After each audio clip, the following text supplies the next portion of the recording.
Hey, what's up? I'm Joel Escola. And I'm Sean O'Rourke. And I'm CB Smith. And we hope you got your sweethearts right next to you because we're talking Valentine as we go book to the movie.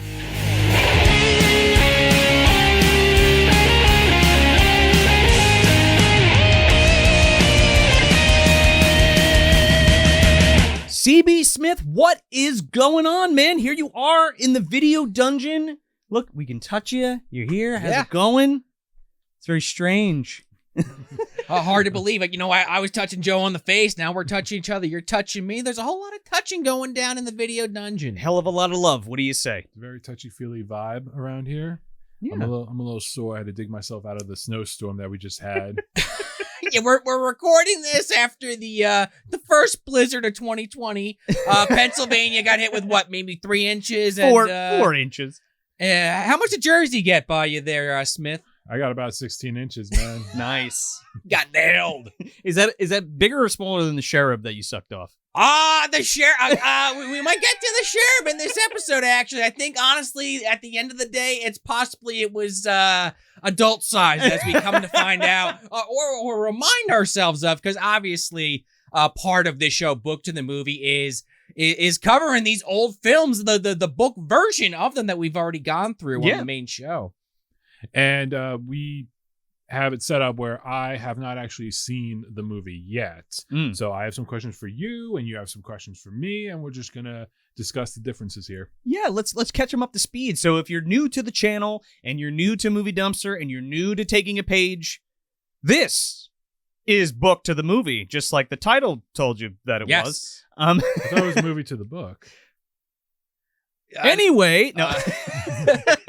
That's a totally separate thing on a different parallel universe. That's on Earth 2. That's the Earth 2 version. So we watch a film that is adapted from a novel, or a film that's adapted into a novel.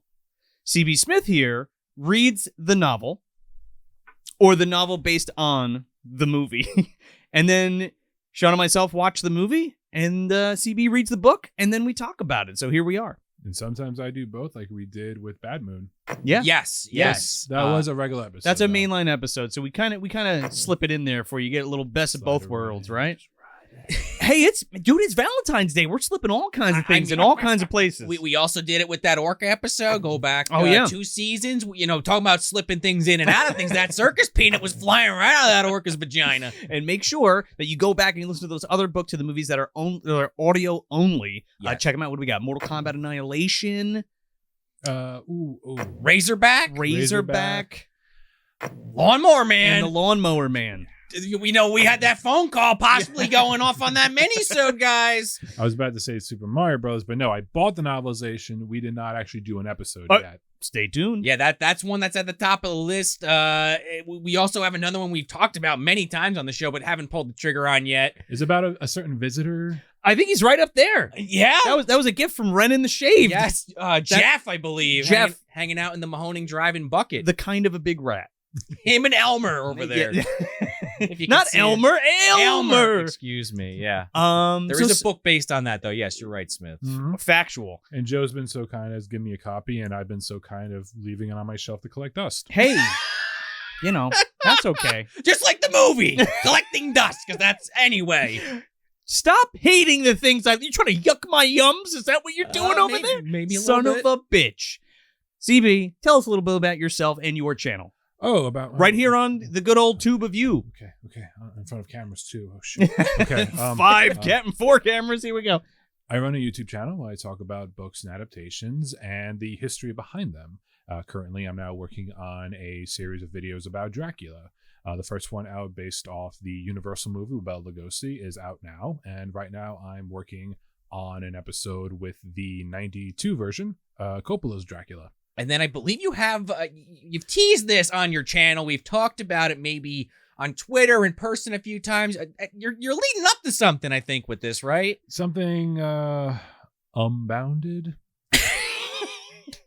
We're going, we did Frankenstein Unbound. How could we forget? Oh, yeah, right. Well, that's the big one. That's one of the flashpoints of the MDU. Yeah, and the pilot episode to Book to the Movie. This is also true. How did we forget that one? Which originally was a Patreon exclusive, and Yeah. we were like, you know what? The world needs more CB Smith. Oh, big time. And I think you listeners and now watchers, I hope agree. You're watching this as a premiere. Either you open up another window right now and then go to Taking a Page on YouTube, hit subscribe, like his videos, check him out. You're going to love him, we promise. And do search for Taking a Page. That's the name of the show, even though the channel is CB Smith. But if you type that in, you'll find a ballpark, I think, in Maine. Which is not the show. It's not the show. I was going to say, is that like a Stephen King connection? I know you're a big King fan. Is that just a weird coincidence? Just a huge coincidence, much like Tom Savage's name. Oh, yeah. He is not the 49ers quarterback, Okay. and that is the only football joke you get out of me. Is he cousins with Randy is what I want to know. I don't know. Are you going to snap into it? Valentine rises to the top. You never know what you're going to get. He's just really go all in on it. I think that's the second episode this season I've referenced Forrest Gump now. Totally fine. CB, Joe, without further ado, do you want to tell us a little about what we got cooking today?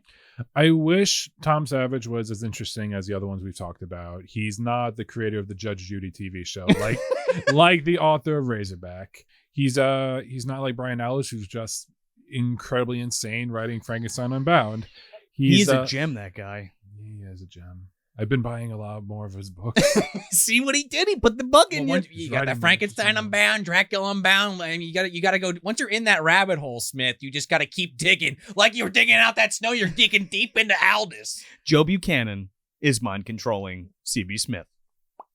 It lines up. Yeah. Now, I do love the name Tom Savage. I don't know if that is his actual legal name, but I do work at a bookstore, and you will find in the thriller section a bunch of authors that like, you're fucking with us, or this is your real name. I don't know. Karen Slaughter, if you're watching, I need to know if it's your real name, because I just see your books on the shelves. I'm just like, you either picked the right profession or this is a pen name. But good old Tom, he moved to New York. He worked at what's called Mystery Inc., not the Scooby-Doo van. Oh, you sure? He's getting some Scooby snacks. According to his website, he's still a little active. He does some blogs. Last one was from November 2021. Last book come out was The Devil in the Deep Blue Sky, April 2019. What is that about? I don't know. Oh, I think Apparently a that's devil. Sky Sharks, maybe? maybe the sequel to the Ghost Shark. Again, we get those sharks coming out the sky. If you remember that episode from a few years back, Gunnar Henson's out there fighting this megalodon ghost shark. Maybe I don't know. He's fucking riding that thing. The deep blue yonder. Sounds about right. Anyway.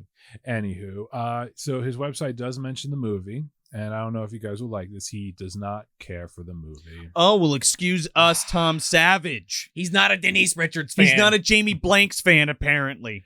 Even though he still advertises it on his website. Oh, I hate it, but make sure you buy the book that's based on the movie, or the movie that's based on his novel. He is a big fan, though, of this musical he wrote in 1980. He's a big musical guy. The musical is Musical Chairs. I've never heard of it. This could original. This could be a musical, right? Like you do Stage Fright, but with the cherub? Maybe. Ooh. Is there a cherub on here? Oh, he's got a mask. The cherub mask. Oh, okay. Shh. We haven't talked about that. We're not in it to win it yet. No, not yet. You might be revealing something that may or may Just not be in the book. We don't know showed yet. my fucking hand. So, the beginning of the movie, guys. Did it begin with like the POV of the killer doing a killing? No. How does it start out? It starts out at the junior high dance. Yes. Okay. Which then takes you, from this, I guess we'll call it flashback or opening scene to 13 years later. Yes. But it does open with a flashback. Yeah. So the book begins with a flashback, but a flashback to one of the killings. I don't know about the movie, but in the book, it's kind of very time jumpy.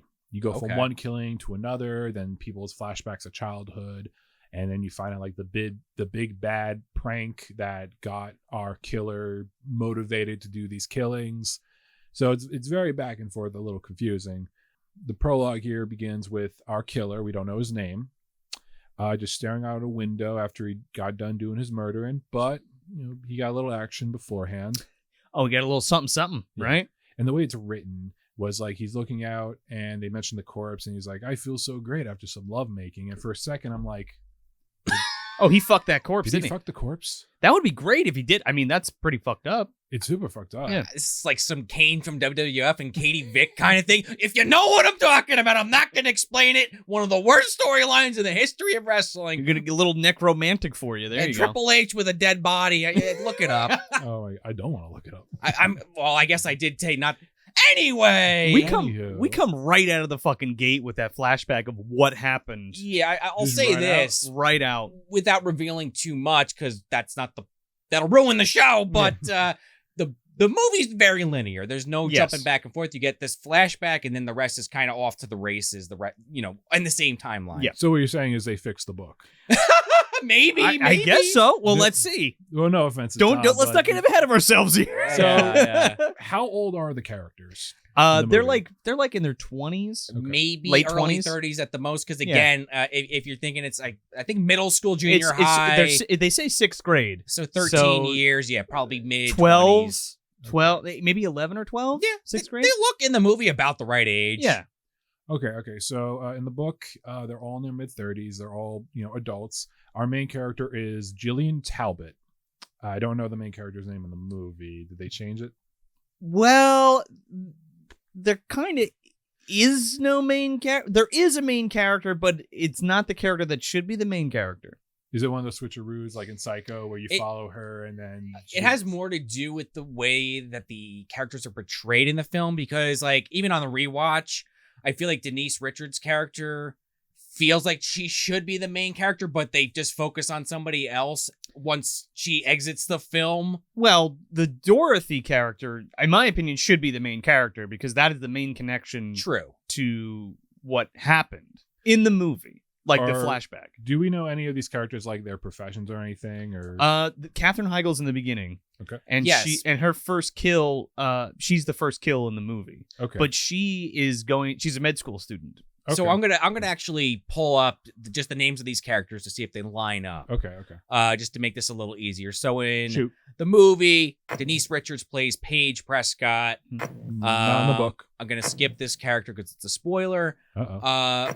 Marley Shelton as Kate Davies, Jessica Capshaw as Dorothy Wheeler, Katherine Heigl, like Joe said, as Shelley Fisher, Jessica Caulfield as Lily Voigt, and then the rest are kind of tertiary characters that are not the main leads. Right. So I don't know if any of those names line up. So there's five girls Right. that Right. are the main group. Okay. But the main character jumps between the blonde and Dorothy. Yeah, Dorothy's for some reason the only name that stuck with me, and I think it's Yeah. because in the movie I hate this character a lot.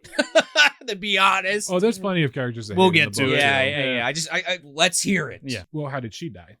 So Katherine Heigl's the first death in the movie that we see. Okay. And it's a really great scene because we're introduced to this killer, right?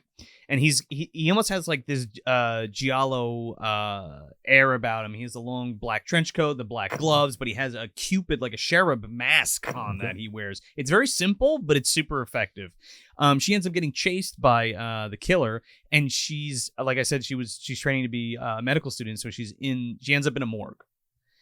And there's all these body bags, so she hides in one of them. I like where this is going. Oh, it's great. And then like the killer is like stabbing all the fucking bodies like in the bags, and then he finally gets to her and he opens it up and slits her throat and then zips her back up and fucking leaves. And, And then opening credits right after that. Yeah, and the opening credits are after that, but the killer's nose bleeds when he kills somebody. Or something or is happens. like in a stressful situation. Something traumatic or stressful, yeah. Okay. All right. So that brings like a telltale sign of like, if ever, because we don't know who the killer is. We don't know who the killer is. So that's kind of like a sign of like, oh, you have your nosebleed. Or Ex- is there like a red herring? Like you think Oh, someone's yeah. a killer? It sounds like the book maybe goes in this direction too. They are trying to beat you over the fucking head with red herrings. They took all the yeah. wrong ideas from Scream. Not all. I mean, because I think I do actually like the movie overall, even though I have issues with it. But it definitely is like some of those later Scream movies where they're making fun of red herrings. This movie's just like, here's some extra just for the hell of it. Well, there's two main red herrings. Okay. Yeah. Right? There's a boyfriend from the beginning that dates Katherine Heigl that Mhm. has the same initials as the killer, which we come to find out. Okay. Then there's another guy that Dorothy meets or just met, so he's a suspect. Right. And we'll leave it at that for the And time that's being. it. But that's the only two red herrings. And then the other one, who's the actual killer that everybody is just joking about the entire film. Yeah, which I feel like from an audience perspective, they kind of blow the load on a little too early, but I'm curious to see how the book handles it. Yeah, that I don't want to give too much away because it's very simple how the rest of this folds out. Okay, so like I said, the book does a lot of time jumping, and going back to the prologue to the first killing, it's not as eventful as the morgue, and that sounds cool. There are some really great kills in the movie. So, like really great ones. We see the aftermath of the killing. This is where I thought the corpse fucker thing happened. I wish. Imagine the sheriff fucking just Oh, getting no. domed from a fucking severed head or something. Takes off that sheriff mask. It literally is Corpse Fucker from the MDU. He's got another mask Well, on. he's like kind of like a gimp kind. I mean, we never really have totally spelled out what this guy. I think I did an MDU Monday when we were still doing that Yeah. of him back a year or two back on Instagram. Oh, go check it out. There's a whole Shakes the Clown. It's a whole thing. There might even have been an image or two that just popped up because again, I forgot we're doing video. I can show it on screen. But yeah, no, not that character, Chris, that you're very confused about right now.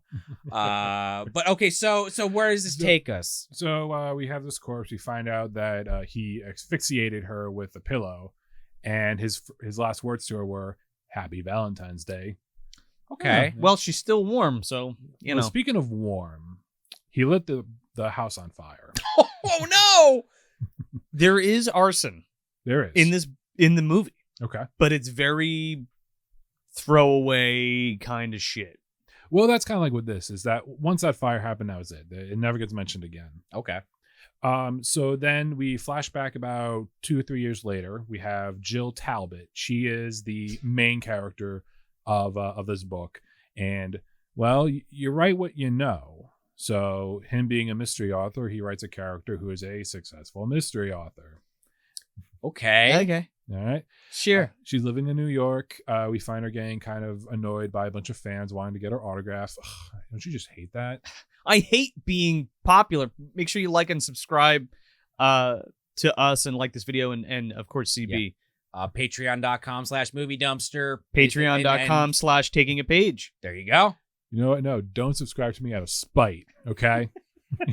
I mean, that's a hell of a pitch there, Smith, but, whatever works for you. Whatever Do it now. Do it. Do not click the link in the description. Don't at all. Don't. No, we're going to put it there to tell you to not do it, okay? Reverse psychology. Yeah. I don't know. Anyway, crime novelist. Crime novelist. So the only thing I know about this movie is that it's kind of like a callback to the old 80s slashers, right?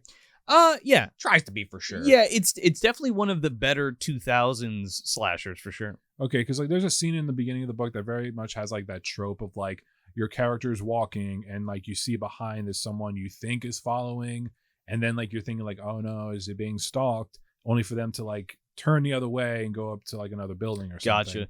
That happens in the book where she's about to go into her apartment in Greenwich Village. A lot of it takes place in New York. And there's just a guy sitting like on the end of the road and has that very like that tropey moment, and then he turns away. But we learn later on that actually is the stalker. Oh. Is the killer? The stalker. So there's there's a killer and the stalker. Oh my God. Okay, so to your point, so in the film, what is the stalker's name? Can we say it yet? Or no, you want to hang on to that one? There is a character that constantly gets brought up. His name is Victor de Mora. Okay, so it's not him. That's not his name. In the movie, there's this guy named Gary. Fucking Gary. Scary Gary. He lives in the Oh, apartment yeah, down yeah. the hall. He said he's got something wrong with him. And what's the blonde chick? I don't remember most of the characters' names. Who could I'll give say a shit? Straight up. The- Dorothy's the only one I remember. The blonde chick. She's the only blonde. Well, there's two blondes, but the main right, blonde. Well, Katherine Heigl's in it, like, she's in there for a drink and She's a redhead, disappears, though. Or a brunette, rather. Oh. Anyway, case in point is, here. Actually, the hair color. There's actually like an emphasis on the book. Is there a blonde, a redhead, and a There's brunette? there's two blondes, That's a blondes. brunette, and a redhead, and then Katherine Heigl is either red or brunette. I'm not Are sure. you telling me that one of the very few things they cut from the book was the hair color of the actresses? I guess. Was that a weird plot point they Yeah. had? Yes, we'll get to it. We'll get to it. Before but we get ahead of ourselves, there's this guy called Scary Gary. He lives down the hall from the one of the blondes that always leaves her fucking iron on. And he like breaks into her house like often and like tries on her underwear and stuff. He gets 86th, but that's the closest thing to a stalker we have. Yes. Besides the killer. Okay. Yeah. So we have Victor de Morta. We do learn that he is the killer, but we don't know who he is now. There's a very like That is an element that's in the movie. It is. okay. Because he's Different name, but yes. Sounds like the stalker and the killer is rolled into one person for the film. kind of like that. But here's the thing. I'm glad they changed the name because Tom loved the fact that Victor de Morta is apparently like Pig Latin for victory over death. And he likes to hammer that in And he hates constantly. this. And he hates this movie. What an asshole. He doesn't care for it. He doesn't care for it. that's Oh, what he it's said. not as good as my Pig Latin joke. But he just says it so many times. I'm just like, Tom, buddy, we get it. Yeah, We get it. the killer's name, I guess, since it's very clearly different in the movie, is Jeremy Milton. Well, There's a lot of play on who's a stalker, who's the killer. Are they one? Are they the same? Are they different? Okay. It's a lot of bait and switch, red herrings, similar to the movie, like you said. That is weird that, I mean, they changed the names to that extent. I know. Maybe they were just like, oh, this is fucking stupid. This name is hokey. Let's get rid of it. nobody's dating Victor de Morta. He Let's- sounds like a fucking villain, like a super villain. Whereas like a Jeremy Milton, and no offense to anyone that actually has this name at all, but it just sounds like a dorky kind of name. Well, I yes, but I also want to bring up the fact that he writes all of these girls like Riddler ass Valentines. Yes. Okay, so that's a thing from the book. Yes, we mostly follow Jill because during that time period, the modern time, because we do flashbacks, all the other girls are killed, and we're following Jill during her whole process of it. And the end of the first chapter, she does get a Valentine. It's a very kind of like cryptic one, just being like, "I'm watching you, love Valentine." Oh, we get some more creative shit here. Again, we get some Edward Nygma stuff, dude, because he's like something about like roses are red, violets are blue. I'll strangle you or some shit like that. So there's another one like that where it's roses are red, violets are blue, sugar sweet. I'm still watching you. Oh, that's creepy. Love Valentine. I know we do get in the film a box of chocolates. Just mention it again, but actually it does happen. It totally happens. That's filled with maggots. Yeah. Ooh. We get that in the movie. pretty We good. get a dozen roses with a dead rat inside. Oh, that's Yeah. nice too. But we do have a candy box with what looks like a severed finger. Turns out it's fake. Okay. All right.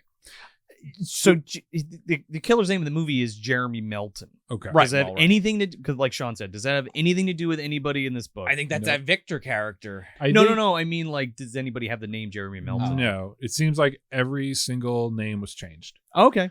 But Victor would be like the Jeremy character. Is there an aspect where like he gets plastic surgery? Yes. Yes. Okay. We could talk about that later, though. Okay. Because that's like at the end. Like That's towards the the big end. reveal. So we follow Jill during this whole time. As it keeps going, she gets like more and more cryptic messages. We follow her friends. She has one friend who she's kind of a soap opera actress. Okay. She's on a blind date with this dude named Doug, who is just kind of like he looks like an Andrew Dice Clay guy with a leather jacket, a ponytail.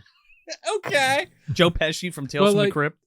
He's one of our he's one of our red herrings because you follow him and he looks at Jillian really weird like, and he's kind of cryptic in the way he talks, and it's like, Tom, come on. Does he talk in third person? No. Oh, Listen, there's Jason. a character, Jason, in the movie that he talks in third person. He's like, Jason isn't happy right now. Jason wants to have your babies. Yeah, Jason does not have spinach in his teeth, but he totally does. Jason likes your sweater. The big focus Mhm. of this movie is these girls making sure they have dates for a Valentine's Day party at Dorothy's house because Dorothy's rich or something. Or her dad's rich, and she lives with her dad in this fucking McMansion. So they're all going on blind dates and like speed dating just to get a date for this party. That's the plot, except for basically. the lead who's dating David Boreanaz. Yeah. Are you telling me that they just lifted the blind date aspect and they just expanded it? Whoop. Whoa, okay. Like, yeah, they do heavy duty into the speed dating again. 2001, that was big during the time period, I suppose. I sure as hell wasn't doing any. I was in my room playing Halo, but that's a different conversation. I've never speed dated in my life, and I will never speed date ever. Well, at this point, Well, this is also true. I should try speed dating then. Give it a shot. Let us know. Report back if it's anything like this movie after you get around to watching it. Yeah, she came in with a sheriff mask and like she wanted to stab me. It was really weird, guys. She had a literal dagger. Where do you get a dagger? I mean, it was a pretty sweet dagger. There's a lot of good comedy that comes from it, but other than that, like, you know who we forgot to talk about? There's like an art guy who's also could be literally another red herring. Oh yeah, yeah. But like he doesn't do anything for you to be like, oh, that's the guy. Like guy has like an art installment. He's a very sweet cinnamon roll type man, right? He's almost like he could be, but this guy's more like he's basically like a rock star kind of persona, but he's just like a guy with an art gallery. He's a scumbag. He thinks he's up his own ass. Yeah, he's trying to have like menage a trois in like the middle of his art exhibit and shit because he's so handsome and he's so sexy and he's an artist, so everybody wants to fuck him, So that's the thing is that Jillian does have a boyfriend named Nate who does have an art gallery. Okay. All right, so they brought that in. Is that her name, or is her name Lily? Or Jillian? I read it already. We're just gonna move on because it doesn't matter. She ends up anyway. They're all different. He starts. I mean, it doesn't even matter. As it is, I only knew Dorothy, and the rest I was going off the actress or just I know what they look like in my head. I'm good. That is a facet. There is an art guy. There is a chick that's fucking the art guy, and then immediately after that, she gets bow and arrowed over a fucking ledge down like 20 stories into a dumpster. Because it's Cupid. It's awesome. That actually is really cool. It's really cool. Now, where does this all take place? Like it's a non-disclosed town? I don't think it's New York. I think it looks like L.A. It looks more like an L.A., but it's definitely like just Yuppieville. Okay. Yeah. It's like the hills, dude. Okay. Yeah, maybe. Because like we do a lot of jump from New York City to Pennsylvania. Oh no, we're to Vermont. Okay. We're in one city the whole time. Okay. All right. So Jillian gets all these cryptic messages. She hires a private eye. Was there a detective in the movie? There's a detective from the police department. Okay. And he's like, what? He questions them all. Mm-hmm. And he's like, nothing weird, huh? That's so weird that somebody sent this card to your dead friend's funeral and it says JM. And they're all like, oh, JM, maybe it's Jeremy Milton. And we got weird packages too. And he's like, what do you mean you got weird packages? And she's like, we got chocolates in this thing and it was signed JM. It could be Jeremy Milton, but it's probably this other guy. And that's it. I mean, the thing with this character, you really got to know. There's two key scenes, and I'm going to reference one just for the pure excuse first to drop this thing in Joe did when we first put the video out, or the episode rather, 2 years ago. Oh, yeah. They go in, they basically tell the police officer what this guy looked like as a kid. And then they do, they age him up, and he looks like Kyle MacLachlan from Twin Peaks. He's Agent Cooper for sure. Here we go. That's him. Right. But know anybody that looks like this? Or this? I'm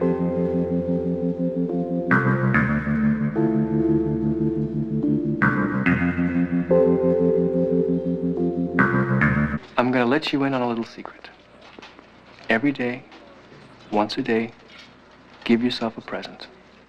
Give yourself a present, and that's it. Yeah, exactly. And then the other big scene that he has, which may happen in the book, because I think you made a comment earlier that he was a little gross. In the movie, he is heavy duty hitting on Denise Richards' character and like feeling up her leg and is like, we gotta do something about this sexual tension. And she's like, officer, can you please remove your hand from my thigh? And he's like, Wait, that's the that's detective? the detective. Yeah, straight up. Ah. And he's like this balding guy he's that guy that's been in a ton of like movies as a cop. Yeah. Okay, it's a shame because the detective is like the best character in the book. Oh yeah, this guy sucks. Yeah, this guy's just a scumbag. The detective, his name is Barney Flick, which is just the most detective name. Hey, how you doing? My name's Bonnie Flick. They almost named me Barney Flint, but that was a little too on the nose. Barry Flint. Oh wait, Barney Flick is my name. Barney's a good guy. Question mark. Well, in the book, he is. Yeah, not if it's even supposed to be the same character. No, I don't think probably it not. is. I don't think so. No. So tell us about Barney. Yeah. He's a private eye. He's kind of a little schlubby, but his heart's in a good place. He does his detective work. He looks up. Jillian wants to know if her stepdad is the one that's sending all the weird packages because stepdaddy wasn't very nice to her. Okay. Turns out he's in jail in New Jersey. Shout out to my state. Yeah, All woo, three. New Jersey All three. jails, yeah. We got people on the inside. And there's definitely some Italian blood at this table. I so don't know it's what you're possible. talking about. Anyway, I don't know. I'm a mutt. I probably do have some. yeah, I got a little bit, way less than I thought I did, but I got mostly the Irish part for sure. You're kidding me. I don't know what gave it away. Oh, Rookaroni? Oh, Rocaroni. Yeah, sure. I'm sorry. The delicious Irish treat. You just pour a little fucking gabagool on top of it. Just I don't know. It's The like a sweet fucking potato. gabagool. Just combine the cultures in the worst way possible. I'm also not that kind of Italian, guys. No gabagool for me. I'm the worst Polish here because I just don't like vodka all that much. Oh, that's all right. Do you like kibasi though? It's Love delicious. kielbasa. Oh, it's so Yeah. good. So there you so go. good. You passed the test. Okay, Anybody in the good. comments He's right now Polish. that was unsure, now they had to like wipe the sweat off their brow. They got nervous for a second. Oh, thank God. Smith is a real Polak. I don't know what gave it away. True blue. True blue. But okay, so Okay, so stepdaddy's in jail. yeah. So the only one to find now is Victor DeMorta because apparently he was the only other person that Jillian was mean with. And so now we have our flashback to the beginning of the movie, Okay. but to about halfway through the book. What is the big bad prank? Well, okay. I would rather do that in reverse because I want to Okay. hear what it is in the book. Yeah, I've been 'Cause itching. it's pretty straightforward in the movie. Yeah, I've been Okay. itching to see what the fuck because it's not a prank. It's not a prank. The cat's out of Yes. the bag. That's not a prank. But go Okay. on. But something fucked up does happen. Oh, big Okay. time. Have you guys seen Mean Girls? Yeah. This part of the book is basically Mean Girls. Okay. So we have what's called first off, this takes place at college, mind Oh, you. So they're okay. all adults. Okay, just bear in mind that. All right. Okay. Sure. These senior girls in college, they are running the whole place. They are the popular girls. Instead of being the plastics, they're the elements. Earth, wind, and fire. Don't look over here. I think Mean Girls. When did that come out? Was that around this time, or was that a It came little out later? Later after the movie. This book came out about 10 years before Mean Girls. Okay, so Lindsay Lohan was like, "Don't look up Valentine. Don't research that." Probably not her, but the executives in charge I'm of the pretty film. sure Lindsay Lohan was trying to get her parents back together at this point. Yeah. And the parents That's a good point. In Took you a '96, minute. Peanut butter and Oreos. So they run the school, and I'm in college now, guys. I don't understand the idea of popularity.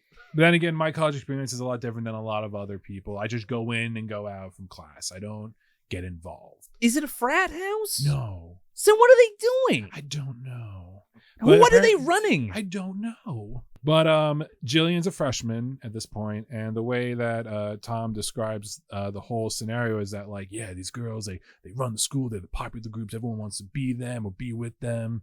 And Jillian comes in, and she's part of the group now because she does their homework, as you do. as you do in college. This doesn't work And in for me it doesn't at all. And then, like, if they were in high school or middle school, it would make sense. It makes total sense. We'll explain it to you, but because they're in junior high, it's like, Okay. this makes sense. Yeah. All right. So in comes Victor. He's also another freshman, right? And he's considered like the weird kid. He's Victor Von awkward. Doom, right? Yeah. Yeah. And then he's in that fucking chair in the college dormitory, and he in the hair chair, and then he turns into Dr. Doom. Just Burns like the shit out of himself trying to find his mom. Maybe. Just like in the Roger Corman one, at least. Trying to cross over and ask Mephisto to give his mom back. And we can't understand what he's saying through the mask. So Victor's a weird kid. He tries to kiss Jillian, and she runs away because he's just so icky and gross. That's Which, not you don't do that, guys. They're not kids. I know.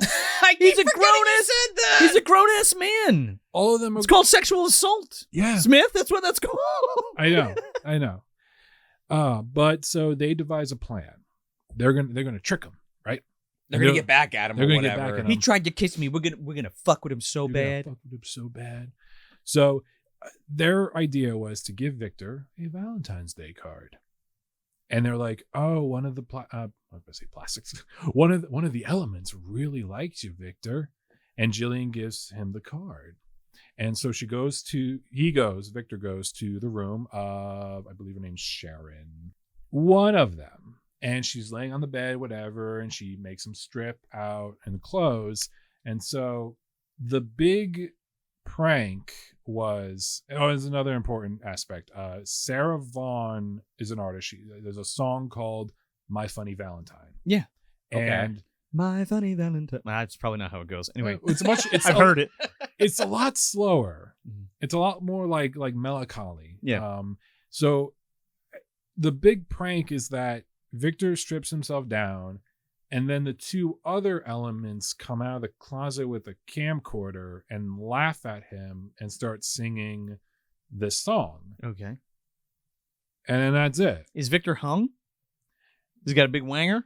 I mean, Sharon or Cassie was complimenting on it, but I think that was just to trick him, and we don't get any much more info about that. It was really cold in that room, and they knew it. It's cold. Well, it's funny that you have a tied up scene because we'll talk about that. But Jesus Christ, what a dumb fucking thing. So, okay. Seems like something that warrants more of what happens. I'll say that much. I don't think so. Just getting tied up for and like No, he wasn't tied up. he was tied up. No, he wasn't. He just stripped out. Oh, so he was clothes. just naked. Yeah, he was just naked, And then they come out of the videotaped closet, him. and they pointed at him and laugh, and then probably shared it all over, I would imagine. no, right? no, they just point at him and laugh and start singing a song, and then Victor like starts thrashing the room, And that's it. and that's it. Okay, They maybe don't not show as any. bad, They don't show anybody the tape. Nope. Again, we're adults. Well, so we are like they are adults. That is a type of sexual harassment, Oh, big time. but at the same time, it's like Carrie had pig's blood poured on her. I don't think that warrants him changing his face and murdering women. This like is that. what I mean. That yeah. impulse was already there, especially if he's fucking that dead body in the beginning.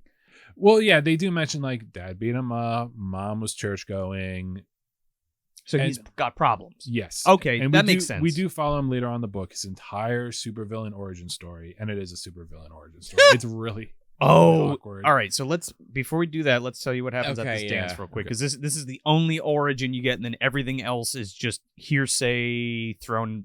One liner thrown here, away, one line yeah. there. It's a school dance, like we've been saying, junior high dance. And this character, Jeremy Melton. He's a big fucking dork.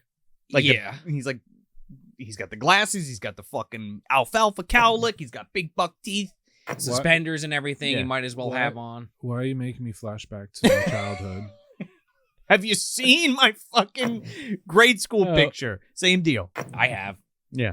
I posted it for everybody. Anyway. So like you're saying, he goes in for a kiss, but it's more mutual in this instance. But first he asks like all the other main characters if they'll kiss him, and only like our main lead. No. Said- He asked them to dance. He doesn't ask to kiss Oh yeah, them. you're right. I'm sorry. Yeah. I'm sorry. So it's very innocent. It's this Yes. dork kid that goes up to each of the five girls and says, "Will you dance with me?" "No, you're gross." "Will you dance with me?" "Go fuck yourself." You dance with me?" All that kind of shit. I'm So getting flashbacks here. so he asks the fat girl. Well, he does ask one other girl who is our main character in the movie, whatever her name is. Yeah, he and asks them she's- all. And He asks she's them all. like, she doesn't turn it down, but she says maybe another time, which comes into play later. Well, yeah, or later. But Yeah, you're she- right. yeah. Then he talks to the quote-unquote fat girl, which, Quote unquote. just again, if you go back and listen to that episode, we're saying that because in the movie, they hark on the fact that she was the fat girl. I am not fat shaming. I am just... It's a making plot point. It's the plot. I just have to feel like I have to say that. Continue. Nerd kid hooks up with the fat chick, and they dance, and then they're like making out under the bleachers. Bullies come, see them making out under the bleachers.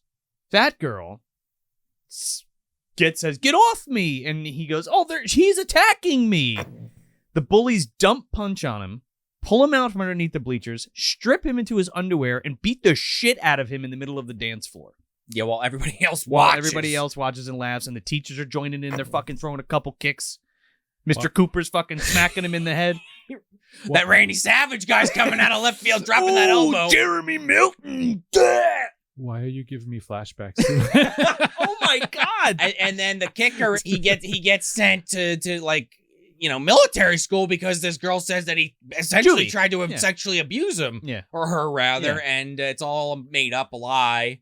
Now, if his military school is anything like my time at basic training, that is gonna fuck him up more. I just imagine it's something like Francis from fucking Malcolm in the Middle. He ends up meeting this fucking doll, says his name's Charles E. Ray. It's a whole fucking thing. Charles! Child's Play 3, guys. Go check it out with C.B. Smith. Yeah. Oh, yeah. We almost That was- forgot that one earlier. Yeah. That was a pilot. I came back for that. Yeah. Yeah. Oh, yeah. The first one of these, again, it wasn't booked to the movie quite yet, but it was a regular episode. Just we were mainline. figuring it out. Our proto B2M. Yes. Yes, that was one of the ones where the movie was made and then the novel was made based on the movie. Mm-hmm. Good time. You guys wanted me there just for the military experience, but I was like, no, we let me wanted you read the there because book. we love you. Everything happens for a reason, Smith. and I agree. We do love you. It's gonna be mad. It's I like feelings Valentine's right Day. now. There's I got feelings. you one of those shitty little boxes of the chalky hearts and everything. Your favorite. I love those turkey hearts. I'm sure I have a box somewhere under my seat in my car from a couple of years ago. It's probably still good. It ages like wine. Yeah, exactly. So the Or the book, rather. admitting to the whole like fake rape thing. That does happen too. One of the popular girls is like screaming rape as Victor is like demolishing this room because the girl's Oh. pointed at him and laugh. And then he gets expelled from this college. Jillian tries to fix it by going to the dean. Now we find out later that one of the elements, I have to emphasize it because it's a whole plot point. One of the elements is sleeping with the dean. Oh, so nothing gets done. Nothing gets done. No. Jillian comes in and it's like, no, he didn't do anything. There was no rape. And then so Jillian now like sticks up for herself and tries to tell them off later on. Now, they all had like one special lunch table. As you do in college, you all have a special lunch table. This is fucking junior I high. know. Or high school, even, like Smith said. Something that's a little bit more Yeah. accurate. I'm going to read this. It's not. I from what I like. That's what I wanted to say before about college. Like, it's not a clicky fucking bullshit thing. You know what I mean? I mean, I didn't go away. My brothers did, so maybe I just didn't personally have that experience, but... It's also not a fraternity, he said. Yeah. Right. So it's not like That I could understand. they're their own little group of shitheads, I guess is what I'm saying. And now it's only a 4-year college too. Like they're only doing their undergrad. Community college. Yeah, pretty much. So here's my... Before They you go home at night. Yeah. before you read that quote, I'm like putting pieces together in my head as you're explaining it. So are they the elements because they have different hair color? Is that what you're talking about? Or is that totally unrelated? So they kind of explain that like one has like auburn hair, one is a brunette, and I think the other one's a blonde. Okay. When your powers combine, we are Captain Planet. But When your powers combine, basic white women with your pumpkin spice latte and your galoshes. Whoa. we Cool got- it on you the know, pumpkin yeah, spice. we I got love it. pumpkin spice, like but it's a pumpkin spice. stereotype, damn it. I embrace that shit. So do I, but I was trying to make a joke, and you guys ruined it for me. You went too far. I did go too far. I far. have that power, and I abused it. Ugg boots. There you go. Listen. That's what I meant. I was not galoshes. Sean, Jesus, I sound old. this is a family show. We make fun of fucking corpses, but the second you do pumpkin spice latte, It's intolerable. You might as well just put the gun right to my head and pull the trigger. So, all right. So this scene is very, so Jillian sits at the table for all of them. And this is our, you can't sit with us, Mean Girls moment. She looks on at the girls and says, this is my table now. You go away. And if you or your creepy friends come near me again, I'll call your parents and tell them what really happened. They may be interested to know what kind of daughters they have. Now get lost. Oh! Sick burn. Tell a bunch of adult women they're going to call the parents on them. I mean... This sounds like shit. Again, I don't care for the movie. They didn't put my lunch table scene in the movie. Now, how do you think that played out? What do you think happened? After that? Yeah. Nothing. She probably got brought into the fold. I'm going to tell them that you fucked the dean. Maybe. Or, yeah. I mean, she might end up with all F's, so maybe she want to keep that one in pocket for She for later definitely time. got some F's big in time. there. I feel dirty now. And You you're got on some movie fucking dumpster. F's and B's, you know? Now, you guys were close. What happens was two fraternity boys at the next table began it. But soon the whole room joined in. One by one, every student present began to applaud. The hand clapping was supplemented by hoots and whistles, and it soon evolved into a steady, rhythmic pounding of fists on tables. Then came the chant, rising in volume until it flooded the cafeteria with sound. Chill, chill, chill, chill. No. This isn't happening. College. I'm like fucking dumbfounded because not only is it not happening in college, even if this was like high school, they'd be like, you're a fucking idiot. Like, shut up. They wouldn't even acknowledge it. Yeah, it wasn't a great speech. No. It's just like, No. go, I'm going to call your parent. Go away. Has this guy ever been a child? He just came out of a pod fully grown. Oh, here I am. Let me write this book now, Oh, Valentine. I've had human experiences before. I'm a crime writer. I know exactly how 20-something-year-old girls would act. I understand humans who've murdered before. Murdered. So that's our flashback to college. Okay. What is the culmination here? Or so like That's our explanation on like Sure. what the big bad prank was that Okay. got Victor, like, Okay. his big motivating factor. Now, later on, we do follow him again. His whole backstory. He goes back home. Dad's mad, hits him. Dad goes to jail for 3 days, then locks Victor in a closet for 3 days. So then Victor kills his parents, and then he goes to jail. Now, we follow this whole process where like he gets off on good behavior. He makes like he does all this stuff in the prison. He helps the inmates learn to like to read and write, get their GED. He goes to all the Andy therapists. Dufresne? He does. He basically becomes Andy Dufresne. He takes all the classes, including photography class. Apparently, that's in prison. College. For free. He's got to line up his career when he gets out. All you have to do is commit a crime, and then you'll all your debt will be paid, and you get to learn for free. I mean, some prisons do have some pretty sweet programs, but like all of this stuff. And he also like he gets buff. He does all the sports, so he's starting to look good. Stupid, man. And so he's just like, in the book, it's described like this is where Valentine was born. I was like, so when I said superhero origin story, like, yeah, he identifies now as Valentine. He calls himself Valentine? Yeah. See, we don't ever get that in the movie. You don't fucking... You want to know why? Because it's fucking stupid. Well, there's a two-part answer to that. One is the actor is barely in the movie to begin with, and Well- two, you just don't get any of that backstory after the flashback. It's just kind of like more of a mystery of who he is. And then there's just, again, there's stuff that happens in the movie that kind of spoils it for itself, that you're picking it up. Like, you're figuring it out before the movie wants you to figure it out if you're really paying attention. So we don't follow Jeremy. Like, we don't follow his whole formation. No. We Okay. follow... We We follow the women individually. Yes. Like, it's not a flashback where one of them's putting it together and reminiscing about how they were killed or their history together, their growing up or the college or what have you. It's just, this is all happening in real time, and he's just making that body count go up. Killing tertiary characters, killing creepy guy down the hallway wearing her underwear. Kills his ass with a fucking iron, dude. That's a good death. Yeah, with an iron that's just left on for no reason all day. It's like a thing that the character, one character does. Which then leads, and I gotta mention it because I said I would very briefly. This is where, I said it to Smith, and here's the context. There's a scene after that guy gets killed where Denise Richards is just randomly in the bathroom. Oh yeah. And again, just referencing the episode that spawned this episode.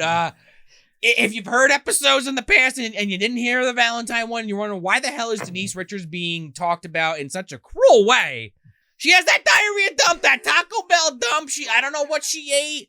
Too many, Crunchwrap Supremes, too many chalupas, I don't know what, but there's a scene in there where she comes out of the bathroom, no explanation. No one asks any questions either. You hear that toilet flush and she comes out. No, that's it, yeah. She's using Tom Savage's book as toilet paper, honestly. Somewhere a pocket dimension opened and it popped out, and she ain't reading it. She's cleaning her ass cheeks with it. She fucked that T-Rex, man. She certainly did. So there's a whole scene in the movie where there's a big diarrhea scene? Well, we made this up. We made this up. Okay. I'm sorry to confuse you a little bit. I just had to go off on that because it's something that came up that now I have a video outlet to re-bring up. Okay. Go back, check out our Valentine episode from season 3? Yes. Season 3. Episode 2. Episode 2. Learn all about Denise Richards and her diarrhea. And she actually has a great murder. I don't know how good the rest of these murders are in the book, but she gets killed in a jacuzzi. Yeah. With oh man. He locks the water element. Okay. Okay. Well. Oh Jesus. He locks her in the jacuzzi and then has a fucking power drill and he's like drilling down into it, like trying to stab her with it. Oh, that's cool. And then ends up like flipping open and throwing the drill in and like electrocutes her. It's pretty cool. So he's just like trying to drill, doesn't work. He says, fuck it. And no, he's just fucking terrorizing her because she's coming up for air and he's like drilling into her like face and her arm and stuff. It's an intense scene. It's cool. It's kind of the scene. Yeah. I would say. It's a good one. Yeah. For sure. So when I say about these elements, and that's kind of important because it plays this whole thing, is that Victor is going to try and murder these women based off of the elements that they were in high school, college. So one of them, that is so it fucking stupid. It's like a reverse Mighty Ducks 3. Remember Mighty Ducks 3 when they're at like that high school, but it looks like a college fucking dorm, but it's like a real preppy high school. Oh, with the ants and they release the ants or whatever. It's like a reverse. So the first murder that we had in the prologue was Fire, even though she died from asphyxiation from a pillow. Oh, so he fucked up already. He fucked up already. And that was his last murder before Jillian. But then the next murder we find out is Sharon Williams. She's the one that fucked the dean. She's now a struggling screenwriter who has a boyfriend who's a big cokehead. And this is where Victor comes in, where he tricks the boyfriend into saying like, oh, I was at that party that time, remember? And he's like, yeah. It's right, that party. It's right, bro. And and so this is how he gets into her life is by being his coke dealer? No, by just being like pretending to be a friend and then meeting Sharon. Now, Victor's big thing is that he's murdering all these people on Valentine's Day. And so he becomes Sharon's new boyfriend, promising to give her like a deal with her script. And so he brings her out to the Hollywood Hills as a picnic. And again, he's fucking this up because she's Earth. So he beats her up and then chokes her and then buries her. But it's like, that's not how you killed her, Victor. Why didn't he like put her in a box and bury her alive? Exactly. That's the better thing to do. I think he just wanted to get laid. Because he keeps fucking these women, doesn't he? He does. He tries. Yeah. Wait. There's one he didn't because she's married. How do you know? After he kills her, maybe. That's That true. seems to be his MO. We follow her husband after the murder, and it becomes a whole other thing there. God, that sounds fucking awful. Do you guys remember Razorback? How like there's one straightforward story in the movie, right? And then there was all that mob shit in the book. There was mob shit. They're in Hawaii. They're in China. Yeah. They're in the Americas in New York. They're back in Australia. It's kind of like that. I mean, and that movie has problems, but the book seemed like it had a lot of problems. Yeah. The book was just super bloated. But this Yeah. one, this is not really a horror story. It's a thriller. It's a mystery. It's thriller. convoluted, is what it is. It's oh. And I think we even, I mean, cannot wait to get to Joe. the end of this. I don't want to misquote myself from that episode, but I think we even might have said that at the time that it felt like more like a thriller. No, big time. Because you did have that mystery element. Again, not to beat a dead horse, but it's kind of ruins it on its own. It's there, but it's not. It's not as deep as the book seems to be. No. Well, it's just that the book is like one tier above like what's considered like a cozy mystery, where like one person gets murdered and you as like your scrappy not detective is gonna try and solve the case, and you yourself become part of the investigation, like because the person's trying to murder you to cover it up. Gotcha. Like it's very much that feeling, but because it's a little bit more gruesome, it kind of goes to the tier of like thriller. Like that's a very pedantic way of putting it. But Gotcha. So how do the rest of these elements bite it? Do they line up at all? So far we've had they were lit on fire, but they are asphyxiated, and then we've had they were buried, but first they were asphyxiated, or however you say that word. Asphyxiated. Choke. Strangled. Yeah. Air pushed out of mouth. Gone. So we have that the fire, which was burned after dying, buried after dying. How does wind work? You'll find out. I don't know. Didn't you see the fifth element, Joe? Does he like throw out of a? Does he kill her and then maybe he's wondering why you'd shoot a man before throwing him out of a plane? Yeah. Tell me that's what happens. No, so the air victim, her name's Belinda, and she loves to ski. And so Victor, he goes, we're following his POV now. They switch POV chapters. And so Victor, he needs to learn how to ski to get her attention. My God, that's so fucking like. So he goes to a ski instructor. He learns how to ski very fast. He's a very good learner. This is like the fucking stepfather, like learning how to do all these additional skills, or like a hitman, like a hitman learning all these skills just to get at a target, To permeate these women's lives instead of just stalking them and killing them. which is already what a lot. are you talking about? Yeah. So he becomes good friends with her. She's married though, so she can't sleep. He can't sleep with her. Or they could. I don't know, but they didn't. Maybe. Yeah, but they didn't. She's got some morals. She Yeah. didn't in college, but now she does, apparently. Yeah. Maybe. Yeah, possibly. She didn't even do anything that bad. Pointed at his I finger mean, and laughed. I guess that's subjective. I'd be pretty pissed. I wouldn't be killing anybody. I'd be pissed, but I wouldn't like ruin my life. It was mean. Yeah. But no. No. I mean, again, it's a book. It wasn't getting put away for sexual assault. No, I tried my best to be like, okay, suspension of disbelief. But there are just some moments, like the clapping scene, I'm just like, That is so fucking stupid. So skiing. So what? Wind flying past you as you're skiing? Is that the idea? Off a cliff? Is that what we're doing? So Victor, he goes and pretends to be injured on this really dangerous slope. I think it was called like Devil's Peak. Devil's Peak, like bushwhacked. Yeah. Honestly, it was something like that. You see Daniel Stern in the background, in between two cliff sides as kids walk across his back. They're pissing on Manelli. Oh God, It's the yeah. whole thing. Dead Man's Folly. Okay.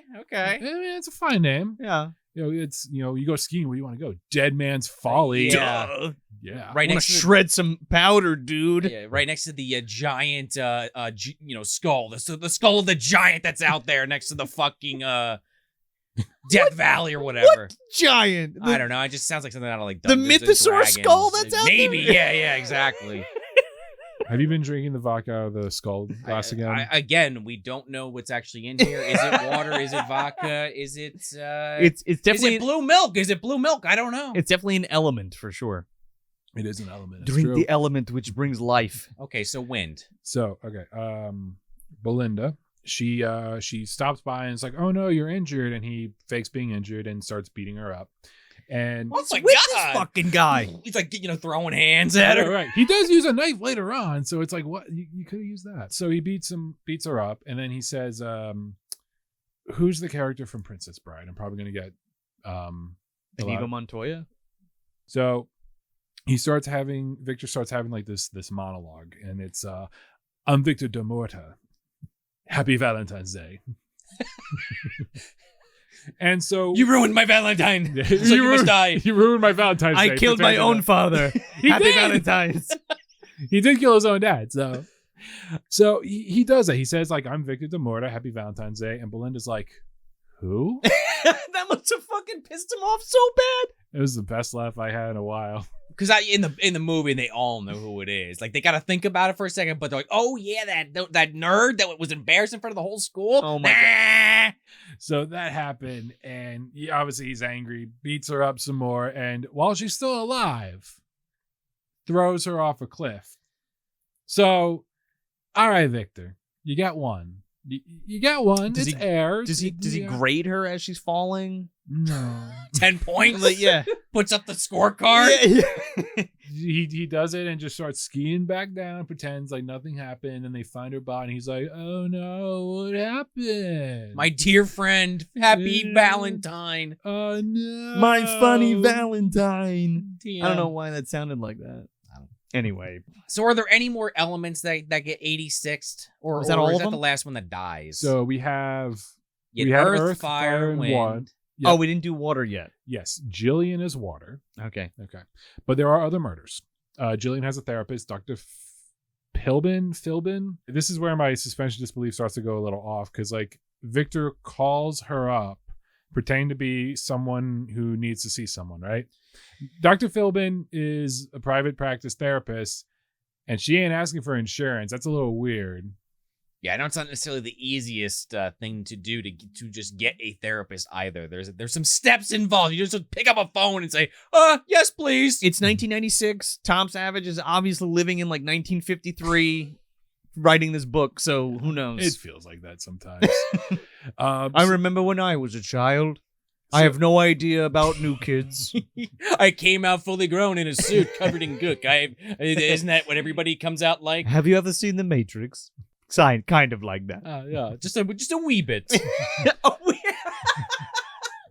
So poor Philbin here gets killed. Regis, of course. Yes. Yeah, obviously. Yeah, he comes in and stabs her.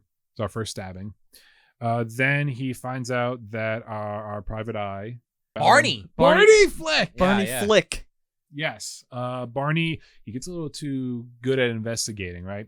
He finds out that directly across from Jillian's apartment, there was someone living there paying cash. And it's very bare bones in there, and he's thinking like, oh no, this is how he's been stalking her. So then he finds out Victor's parents' house, and then he goes in there and learns like, oh, someone's been living in here over in Pennsylvania. That's interesting. I like that. Okay. He goes to Victor's bedroom, and there's just like photos of the girls, models who look like them all over the Oh my place. God. And then he gets X-nayed in there. Another like cut through the throat, Oh, like grabbing the bag. It was pretty Barney. I like Barney. Poor Barney. Man. All the characters don't know that's happening, right? And Jillian decides, okay, she's gonna go away, not tell anyone except for her friend Tara, who was the soap opera actress Okay. that I mentioned like way back in the beginning of this. Okay. Who's now dead at this point? No, Or she's will be- alive. okay. She's alive. She's not one of the elements. Oh, okay. She could be on the periodic table. We don't know. So is this the not Victor, but you know what I'm saying? He's Is this Victor? He is our red herring. Oh, okay. So Jillian goes off to what's a writer's retreat, right? But we know who the fucking killer is in the Not- book. Not yet. We know it's Victor, Yeah. but we don't know who Victor's pretending to be. Oh, so he's got a different name completely? Yeah, he keeps, Oh, okay. he keeps changing names throughout. I forgot to mention, he keeps changing his name and Oh, okay, identity gotcha, throughout gotcha. all the other elements. It is kind of a stepfather thing a little bit. Oh, I yeah. mean, Who am I very here? different motive. Yeah. Oh, yeah. While that's happening, she goes to a writer's retreat. She meets a bunch of different authors. One of them's a horror novelist who's described as like this kind of quiet, lanky guy with a goatee. And for some reason, I'm thinking Clive Barker, even though he doesn't look like that at all. Modern day Clive Barker, maybe. But like I looked at 1990s Clive Barker, it's like, oh, he's like a little baby face. Very Yeah. handsome. Oh, he's so nice. But I don't know. Like now it's in my head. Like, all right, that future Clive Barker. Clive deserves better. Yeah, but he's a good guy in the book. He's just kind of there. Yeah, okay. He's not doing nothing. Okay. But he's at the writer's retreat, and then we get more of Victor's flashback.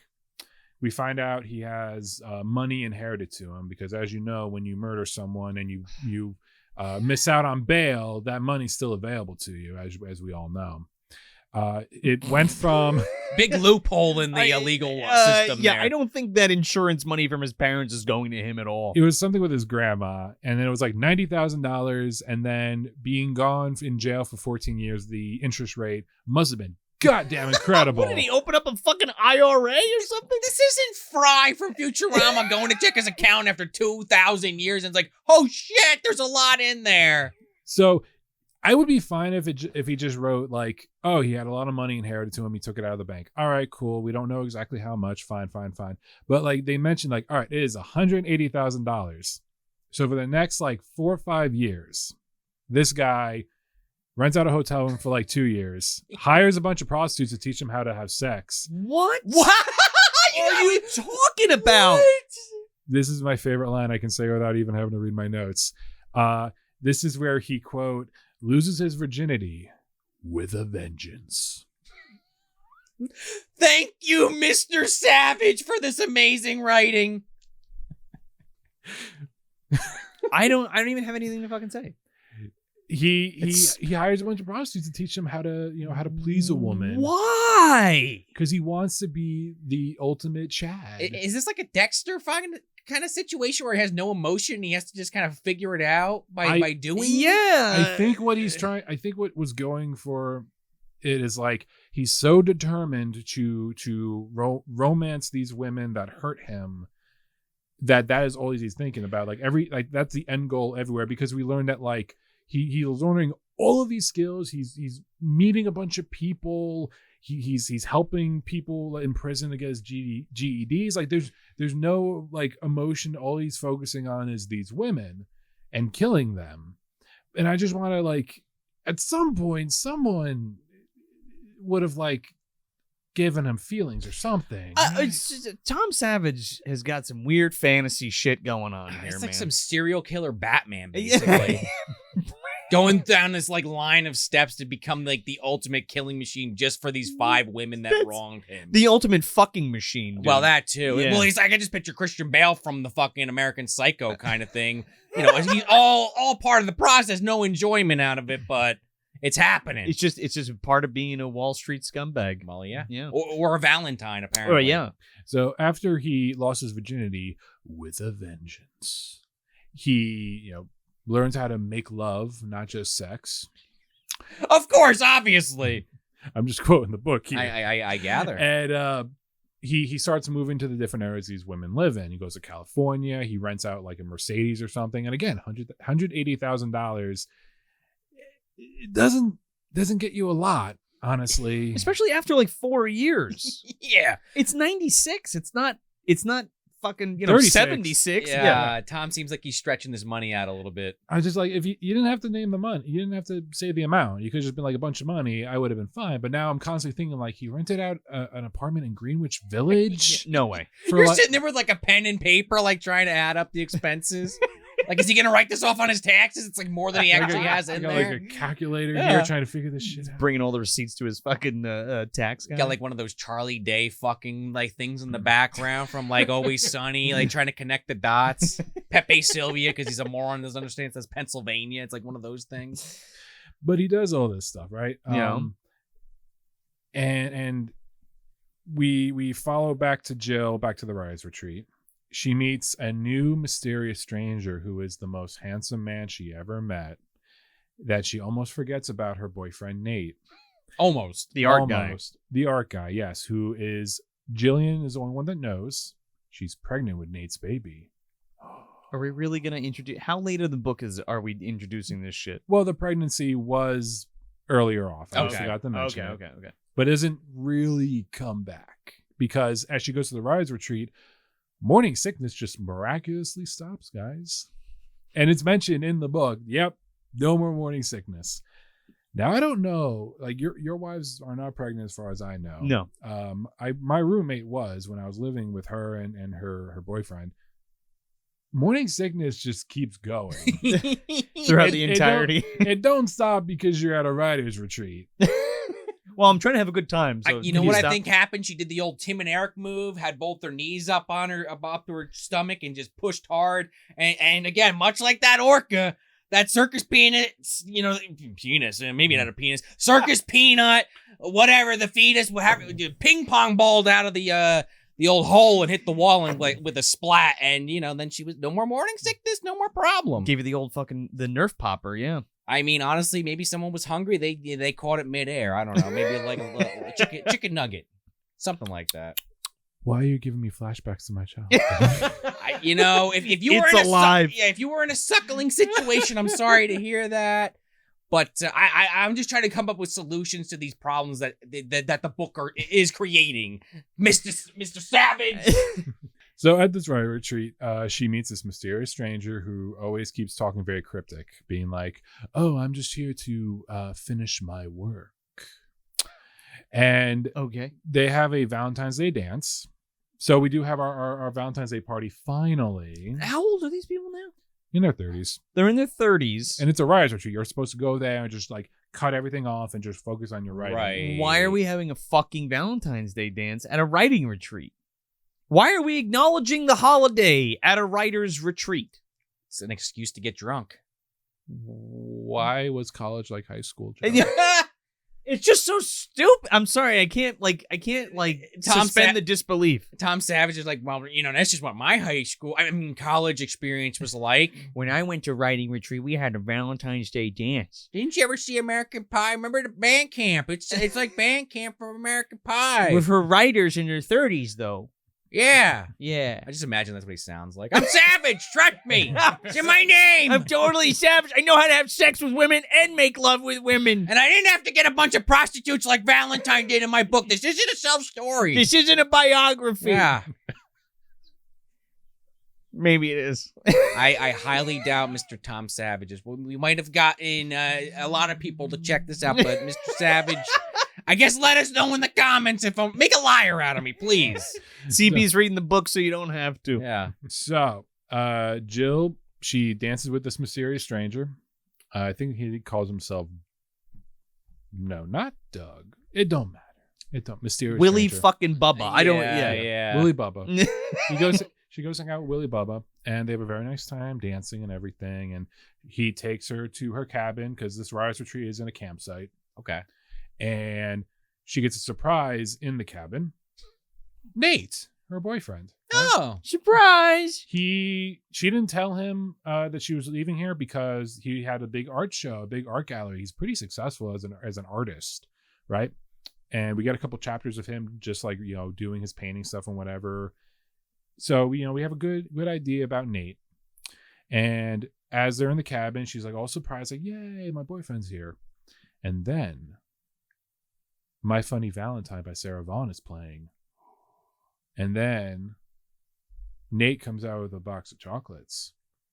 And he's like, "Happy Valentine's Day." Nate was the bad guy all along. just like in the movie. But who the fuck is Victor? Well, that's Victor. Victor's Nate. Yeah, Victor's Nate. Just like in the movie, Boreanaz, whatever his name in the movie, let's just say it's Nate, is actually Jeremy Melton, who is the boyfriend of the main character in the film. Yeah. And Okay, so but they kind of give it away a little early in the film if you're paying attention. Yeah. Because it's like I said, it's linear, unlike the book where it jumps around a lot. right. There's a lot of scenes where, and again, he's not in it a lot, so maybe saying a lot of scenes is not giving it the right treatment. However, there's scenes where people will die in this apartment complex, and then he'll run into his girlfriend right after. Yeah. And it's very clear that it happened right after. There's not a big jump in time, so you're kind of already thinking, "Oh, what is with this guy? What is with this guy?" Now, He's also an alcoholic, too. yes, An ex-alcoholic. Yeah, at one point he has a bottle in the seat next to him, and he's, "I have ordered for a friend. It's a gift. I've been clean for weeks." It's a handle of tequila, by Yeah, the way. massive. So the movie is broken for me, not because of the twist. The twist I'm fine with. It's the way that it's handled in the film. Is there a note, an IOU possibly, some kind of thing that if the woman saw it, our lead, she would know, "Oh shit, that's the note I gave my boyfriend who's the killer," and then realize the connection. No. Okay. So we have our two red herrings, Doug, who dated Tara, Right. who kind of stares at Jillian. We find out he was weird around Jillian because Jillian looks like his murdered wife from like 4 years ago. Oh. Who I had to keep going back to the book, making sure, like, did Victor kill the model? Because Victor, like I said, had models that looked like the girls in his bedroom. One of them was the model that Doug was murdered, or his wife was murdered. But no, she just happened to get murdered. Huh. He must have gotten confused along the way. Maybe. With the models. Mr. Savage got confused while writing it. Oh, wait. Was that... Okay. So Whatever. Fuck it. Nate is Victor. Now, Nate was... There's more? Yeah. Okay. So Nate is Victor, which means that Nate has been around this whole time. Who was our stalker? Right. Okay. The one who got this apartment in someone else, like in no one's name, paid cash, who, I didn't mention it, but at a point in the book, bugs the room. Like, this stalker you keep thinking is the killer. Okay. Right? Turns out our mysterious stranger was the stalker all along. He's stalking Jillian because he is one of the other victims' gay brother. I mentioned he's gay because Tom really hangs home on that about the sister of the victim was the only one that loved him. The parents disowned him. It's a very sweet moment. But he's stalking Jillian to find the killer to save Jillian. So he's stalking in a positive sense. It's set up in the book like this is just another He's creep that's possibly the killer. Yes. Got It's a bait and switch. You are following these chapters of the stalker that you think is the killer. Turns out, no, he's a good guy. Okay. Okay. A little confusing, I know. It's just so fucking convoluted for no reason. And like, I don't think I just don't give a shit, man. Like, there's just so much bullshit. I don't think Tom wrote this book for a bunch of people on the internet to try and dissect. I think I think he wrote it for like an airplane read, right? Turned it for a buck, right? Yeah, a little bit. Like it's a cozy thriller, right? Like you sit and you read it constantly, and you think you have like your little mystery of like, oh, I think this guy's the killer. I think this guy's, and then you read, and you're like, oh, okay, he's the killer. And yeah, you can kind of stop and be like, wait a minute, who bugged the apartment again? How did Victor pay for all this shit? Got $180,000. So our mysterious stranger, Dave, is brothers to Cass, who was, I believe, the one who got thrown off the cliff. Okay. So airtime. Yep. Yeah. So Dave, he heard screaming in the cabin, right? Mhm. Jillian is being attacked by now Victor, previously Nate. And he runs up against the door, and the door swings open, and Dave is nowhere to be found. And then this line comes in of Dave waking up from being knocked out. It came rushing back to him. He had thrown himself against the door. He smashed into it with such force that he'd been temporarily knocked out. Apparently, you can knock yourself out by running up against the door. Do not try this at home. Yeah, kind of like Kaz in My Demon Lover. That's what I'm picturing. Running against the door, like bull charging into it. Oh, when his fucking head gets stuck in his- Yeah. That's the only thing I could even Yeah, think but at least if this guy turned into a demon, that would have been better because then he could kill the fucking killer. True. No, Okay, so he knocks himself out by running into the door. Okay. Yeah, But Jillian, because the door's open, Jillian runs out. And we get another line here. There were trees in front of her. And more trees. And more. And suddenly none. Wow, guys, it's like I'm really there. Yeah. Okay. What, did she get killed by the Bad Moon werewolf? What happened? She's just running through the woods, but Victor catches up to her and beats her up. Did she die? Not yet, but he Doesn't sound promising. Okay.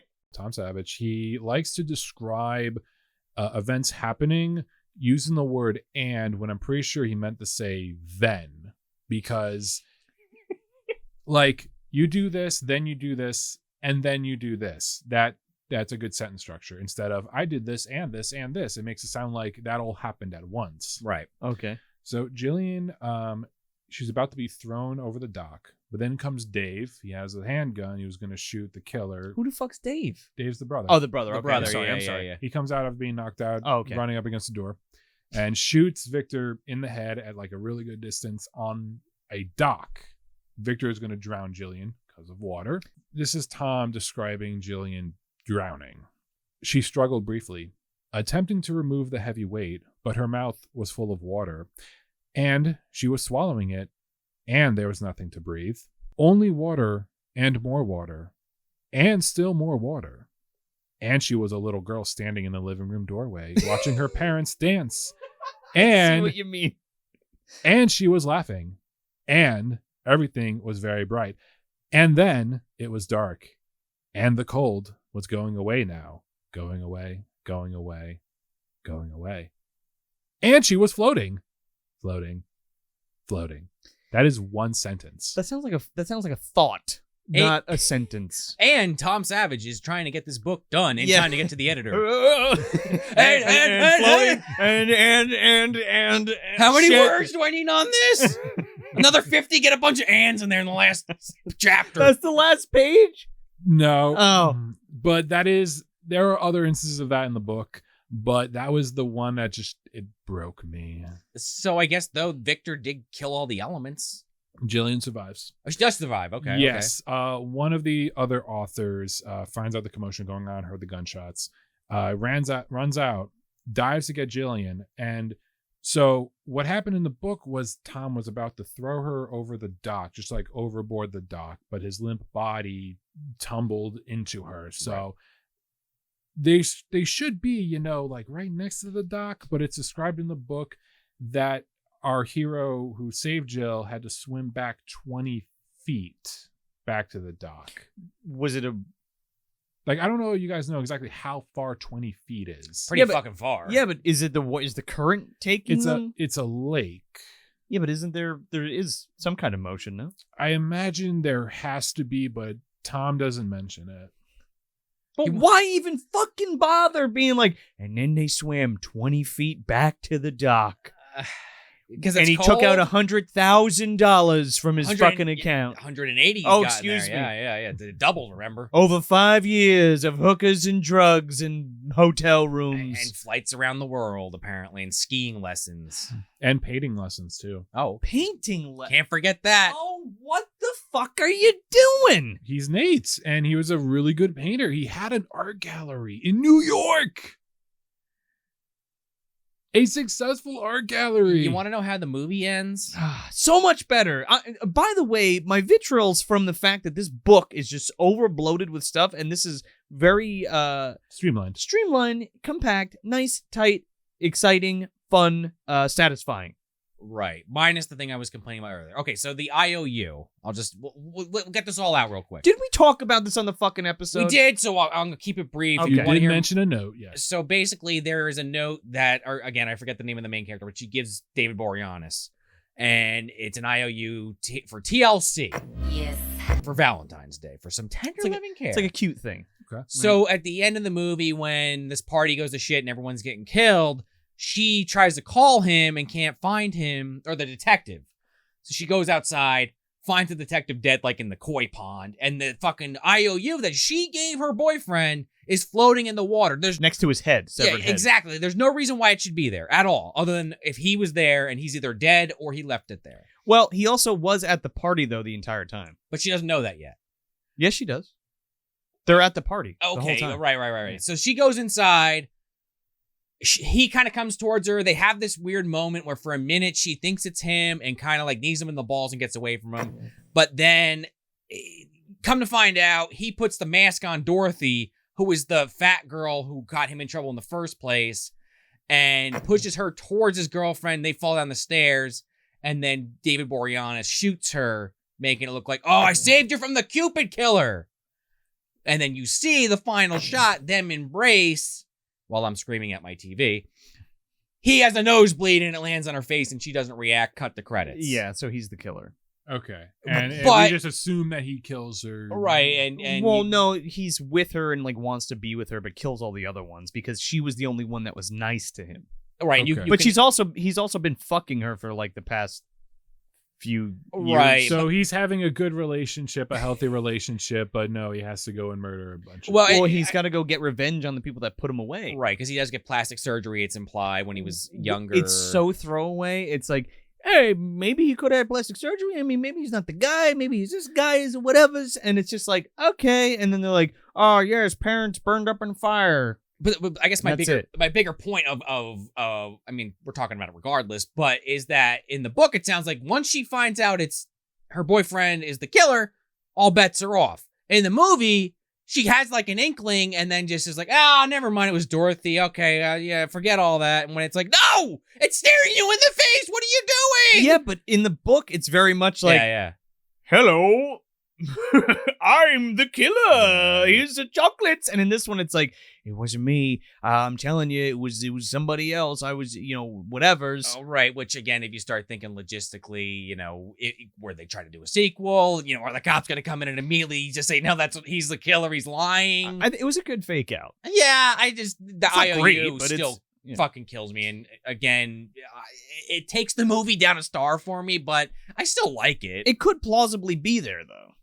Like, he was at the party that whole time, so...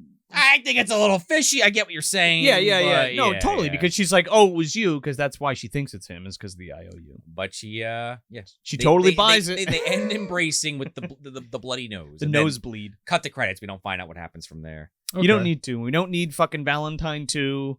So in the book, after she's rescued, you get like an epilogue? We do get an epilogue. Jillian was, during the whole book, she was trying to write another novel based off of stalking, but since she was gang stalked, she chose not to do that. So she decides to write a different one altogether. Valentine. Right? She writes the book about her thing. But I'm using a pen name, Tom Savage. It's like making as meta as humanly possible. That would have been, actually, honestly, Tanya Savage. You would have taken that over what you got? I would have taken that. Okay. It's like a life events thing, Yeah. I keep bringing back Doug, even though he's such a minor character. We do learn through this scene here that the reason why he was staring at Jillian was because she looked like his dead wife. Doug no longer mourns his murdered wife because of all this happening. Damn, Doug. And there's somebody who looks like my wife that's alive and doing well. So that makes me feel good. And I'm going to date her best friend, Tara, who was the soap opera actress. Right. So, okay. At least it's not her. That would have been a little too on the nose. Yeah. Like, well, you look like my ex-wife that's dead. She's my ex because she's dead. Did I mention she's dead? By the way, you want to hook up? You look just like her. All right, maybe let's not hook up, but can I look at you? If I say Emily, just ignore that. I mean Jillian, but it's my ex-wife's name. I can't help it. If I climax, I'm gonna say Emily. I'm just warning you. It's gonna happen. Those are the rules. You sign up. This is what you're gonna get. Happy Valentine's Day. Valentine. TM. So that's how the book ends. Everyone just kind of moves on. Okay. Jillian writes a new book. Doug and Tara get together. And that's about it. Happy Valentine's Day. Happy Valentine's Day indeed. Now, Tom acknowledges, as all authors do, a lot of groups of people. He talks about an actress by the name of Teresa Saldana. I apologize if I... Teresa Saldana? Yeah, I think so. My apologies if I mispronounce her name. She's the inspiration for this book because she was the victim of a very bad stalking incident that almost killed her. There's a real thing that happened. She was an actress. She mostly was known for a cop drama, Comish. She was Joe Pesci's wife in Raging Bull. Oh, okay. She had an episode of Tales from the Dark Side to bring us back here. Did she really? What was it? Do you remember? Black Widows? I don't know shit. Is she the mom? Maybe. Or is she the daughter? We're going to find out eventually. We're going to find out. We're going to find out. Jump from the dark side coming at you. She also had a bunch of bit roles in Law and Order, Captain Planet. I don't know their exact characters. Of course. Captain Planet, of course. That just brought it fucking full circle. This fucking guy. Is that why he did it? Oh, the elements. Yeah. Come on, dude.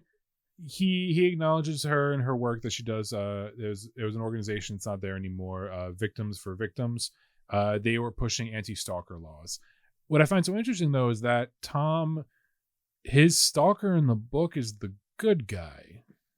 Right. It's Dave. Yeah.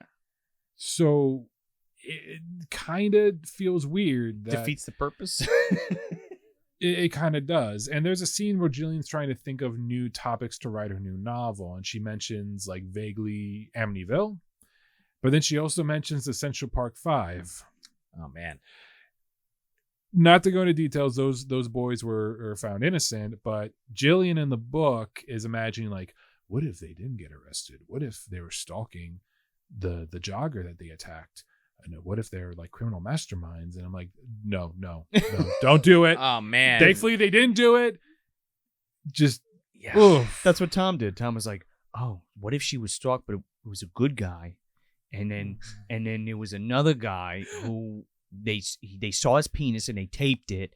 And then he hated them so much that they were adults, though. They weren't kids. And right after that, he went in, he got plastic surgeries.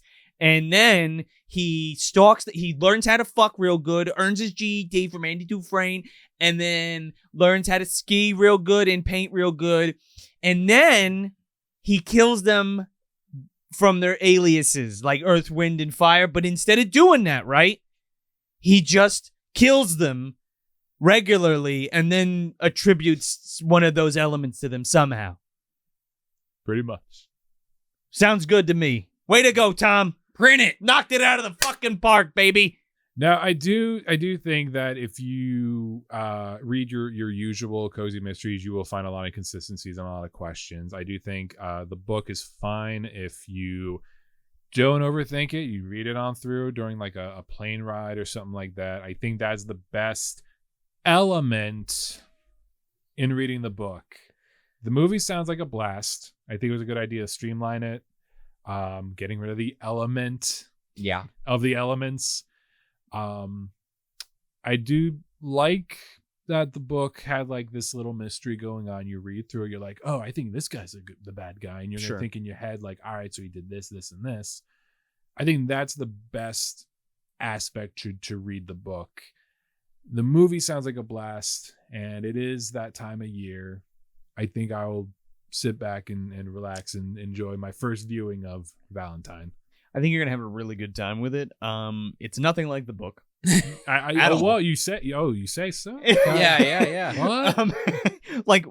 like so much so that like they didn't need, unless it was a rights thing for the name, they never needed to be like based on the book by Tom Savage. Like there is so little connected to this that like the things that are mentioned that we went through with you are so throwaway that like anybody could have just pulled that out of their ass and been like, oh yeah, it sounds like an ad lib because they're like, plastic surgery. So it's like a Lawnmower Man situation. Yeah. I was thinking the same thing. Like just cherry picking a couple ideas and the rest is just totally original content. I mean, and I prefer. I think what happens to the killer in the beginning of the movie, I think is a lot more traumatic, especially for the age that the kid is. Yeah. And for just in terms of mentally breaking and doing something like this. But the extent, we don't go into it in the movie, but he could just grow up to be a handsome man. Little ugly kids grow up to be handsome and beautiful people all the time. Exhibit A. I'll take that one too. I don't know. I can't say the same, but Joe's like, I'm not a handsome man. I never bloomed. I never. Late, you are downright the latest sexy, sir. Not right, man. Not quite ripe yet. It's never that deep. It's like those people fucked me over big time and I like went away for a long time. So I'm gonna try to hook up with the one chick who was nice to me, the only one. And then I'm going to fucking kill all her friends because they deserve it, because they're bad people. And then I'm going to put it all on the one that fucking basically caused my life to go down the toilet. Yeah. In one of the worst ways possible. Again, me reading too much into it, Sean here reading too much into it. I don't think he gets away with it. But yeah, it's a solid-ass movie. A major nitpick for me personally with that note, but... It's the ultimate because, like, because at the end, Dorothy... I don't want to spoil too much for you, but, like, at the end...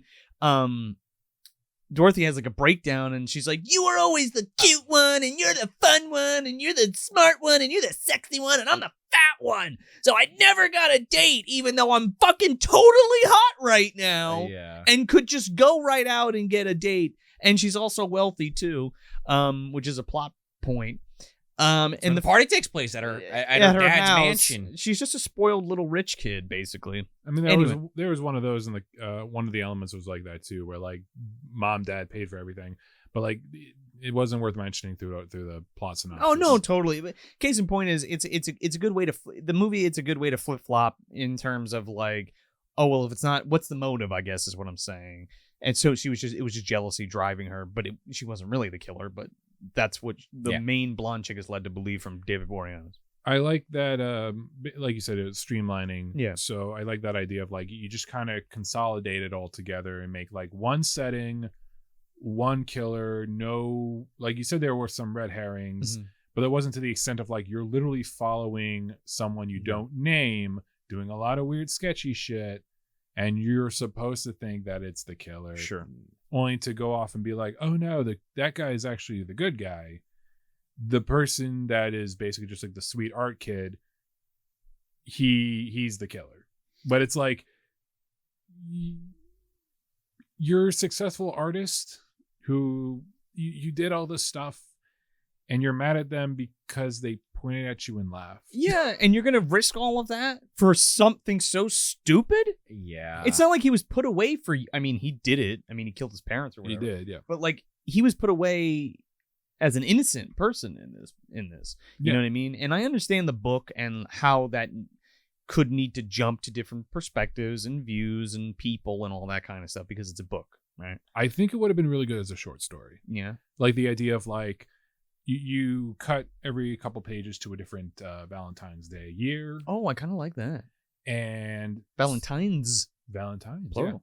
And you follow either maybe the killer or the victim of that part, and you just kind of try to figure out as a reader what is the connection, what's going on, Right. or make it more one setting like that and not have this big overarching thing. But I guess, Tom really loved that element idea. He really loved this idea of like every Valentine's Day had to be a kill. I'm not going to read it again, but I can see like if I'm on a plane and I have nowhere to go, I need something to distract me, right? Pick up this. It's a short paperback, easy to read. I could see that being a way to read it. Go Planet. Yep. I'm going with what was it? What was the evil one? I know what you're talking. Mr. Pollution or whatever. Well, he was like the Bizarro Planet. Well, I'm gonna go with him based on what happens in this book. At least I got a chance to live, possibly. So that's Valentine. By Tom Savage. And this has been the first video book to the movie? So yeah, so that's Valentine by Jamie Blanks and Valentine by Tom Savage, the book to the movie, TM. If you haven't checked it out yet, go check out our Demon Lover episode.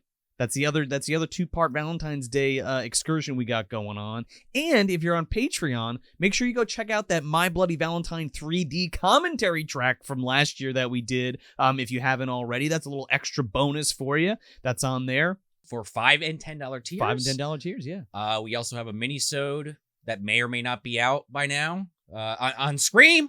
It should be. Scream, 1981. And that's for every tier. So check that out. Smith's going to check it out, I'm sure. Yeah. I am. You heard us recording it before we recorded this, so I don't know, maybe I'm putting words in the man's mouth. But... I mean, of course I am. Okay, yeah, thank you. Thank you for going along with the bit. And where Appreciate can it. everybody find you, Smith? You can find me on YouTube at c.b.smith. Best check out the show Taking a Page. You'll find me easier there. I'm also on Patreon, guys. You don't say. Yeah. For $2 tiers, you will get some behind the scenes of what I do on there. You get first viewings of episodes over at patreon.com/CB Smith Taking a Page. One word.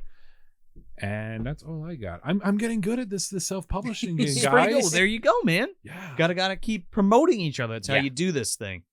So thanks for watching, and we'll see you on the next book to the movie. Now why don't you make like a tree and get out of here?